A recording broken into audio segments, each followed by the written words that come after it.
You, Ate Eileen and Kuya Ruel will share to you one of our favorite word of Jesus in the Bible, his sermon in the mountain. So in Matthew 6:25 to 34, Jesus said, "Do not worry." Amen. "Therefore I tell you, do not worry about your life, what you will eat or drink, or about your body, what you will wear. Is not life more than food, and the body more than clothes? Look at the birds of the air. They do not sow or reap or store away in barns, and yet your heavenly Father feeds them. Amen. Are you not much more valuable than they? Can any one of you, by worrying, add a single hour to your life?" 28. And why do you worry about clothes? See how the flowers of the field grow. They do not labor or spin. Yet I tell you, not even Solomon on all his splendor was dressed like one of these.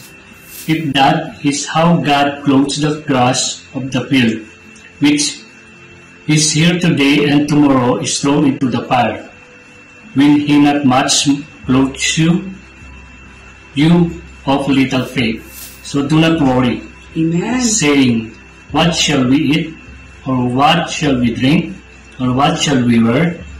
For the pagans run after all these things, and your heavenly Father knows that you need them. Amen. But seek first His kingdom and His righteousness, and all Amen. these things will be given to you as well. Amen. Therefore, do not worry about tomorrow, for tomorrow will worry about itself. Each day has enough trouble of its own. Amen. Amen. So, thank you, Lord. God is good. All the time, God is good. Thank you, Jesus, for your reminder to all of us that do not worry about your life, di ba? Kasi He's always with us, si Jesus yan, di ba? Pero sabi niya, but seek first His kingdom and His righteousness. And all these things, di ba, shall be given to you as well. Sabi niya, let us stress out yung and all, di ba? Hindi lang 90% or portion nung kailangan natin, but everything, di ba? All that we need, He will give us. He will provide us. Amen. So, kailangan talaga natin strengthen. I do believe we have already that relationship to Jesus, with Jesus. So, kailangan natin strengthen it. Strengthen our faith, strengthen our relationship in Him. At lahat ng problema natin, do not worry about it, di ba? We will all cast it out to Jesus, di ba? We can always rely in Him.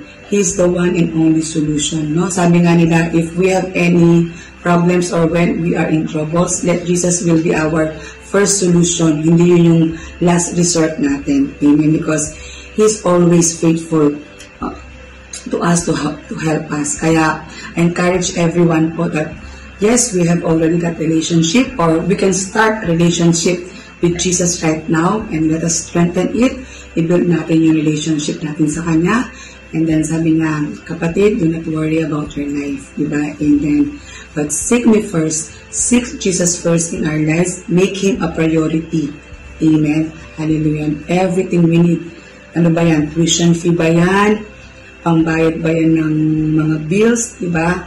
He will provide everything as we seek Him first. Yung talagang maging priority natin siya. Diba? Put God above all else, sabi nga sa ibang version. So, kapatid, God bless you all. Let us be encouraged, diba, that Jesus loves you.